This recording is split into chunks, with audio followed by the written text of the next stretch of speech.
Mézaré Mathilde Rainatou Zerbo, médecin généraliste de formation.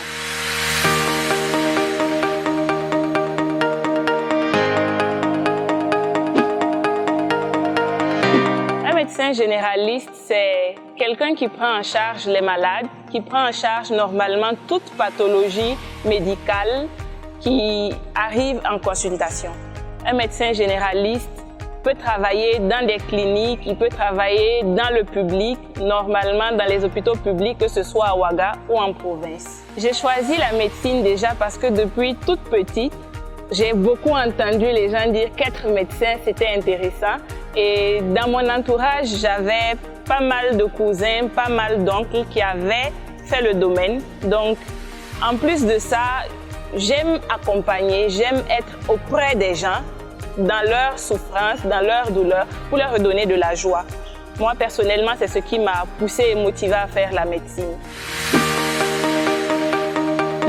Est-ce que la médecine, c'est vraiment important dans la société? Je pense qu'à l'unanimité, on va dire oui, parce que le médecin, c'est celui-là qui est là pour vous accompagner lorsque vous êtes malade. Et généralement, on n'est jamais sûr du moment où on pourrait être malade, ni de quelle maladie éventuellement on pourrait avoir.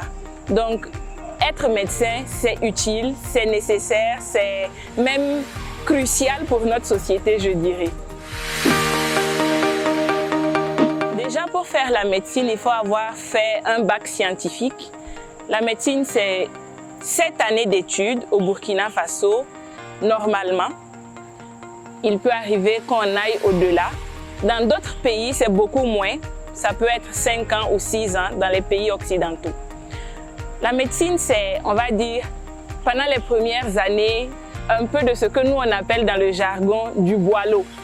Il faut apprendre beaucoup de choses par cœur pour pouvoir les rendre textuellement.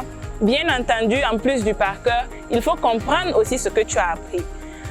En dehors de ça, il faut beaucoup de rigueur, beaucoup de discipline parce que c'est volumineux tout ce que vous devez emmagasiner et généralement, c'est des éléments que vous allez avoir à utiliser même 7 années après. Donc, dès la première année, il faut mettre tout en œuvre pour avoir des résumés consistants, pour avoir tout le nécessaire et plus tard, pouvoir vous retrouver lorsque vous en avez besoin. Lorsqu'on fait la médecine, il y a beaucoup de débouchés. Déjà, vous pouvez décider de rester dans la clinique, c'est-à-dire que vous prenez en charge les malades directement, vous soignez les patients, vous soignez vos malades. Ou alors, vous décidez de ne pas être dans la clinique, mais de faire un peu de la santé publique ou alors la médecine du travail.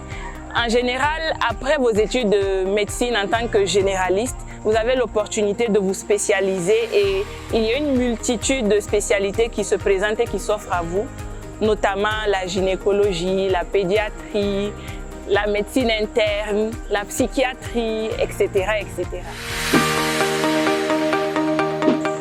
Si vous avez envie de vous lancer en médecine, le conseil que je donne généralement, c'est d'abord que vous deviez savoir, pour exercer pleinement votre fonction de médecin, il faut aimer l'être humain. Parce que votre quotidien, c'est de les accompagner, c'est de les aider, c'est d'être avec eux dans les moments difficiles. Si vous n'aimez pas l'être humain, vous ne pouvez pas appliquer et exercer votre métier correctement. Si vous voulez être médecin, sachez qu'il va vous falloir de la rigueur, de la discipline, parce que non seulement vous aurez des vies humaines entre les mains, mais aussi vous aurez à accompagner les gens, vous aurez toute une famille, plusieurs familles qui vous regarderont, qui seront prêts et qui seront à votre écoute. Pour choisir une bonne école, une bonne université de formation en médecine, je pense que premièrement, il faudrait chercher à savoir combien d'années d'expérience l'université a en question dans la formation de médecins généralistes, de médecins spécialistes. Également, il faudrait prendre en compte vos ambitions futures. Est-ce que vous voulez exercer uniquement dans le pays où vous êtes ou alors vous souhaitez exercer sur le plan international. En fonction de vos ambitions, de votre orientation, vous pourrez éventuellement voir qu'est-ce qui correspond ou qu'est-ce qui vous irait le mieux. À la naissance, nous sommes tous uniques. Mais malheureusement, à la fin de nos vies, il y a beaucoup de copies. Ce que je peux vous conseiller, c'est de ne pas vous laisser influencer forcément par votre entourage. Découvrez qui vous êtes et surtout, faites ce que vous aimez. En question d'orientation scolaire ou professionnelle, je vous invite à vous référer au grand frère qui pourra vous donner toutes les informations dont vous aurez besoin et qui pourront vous être utiles. Merci.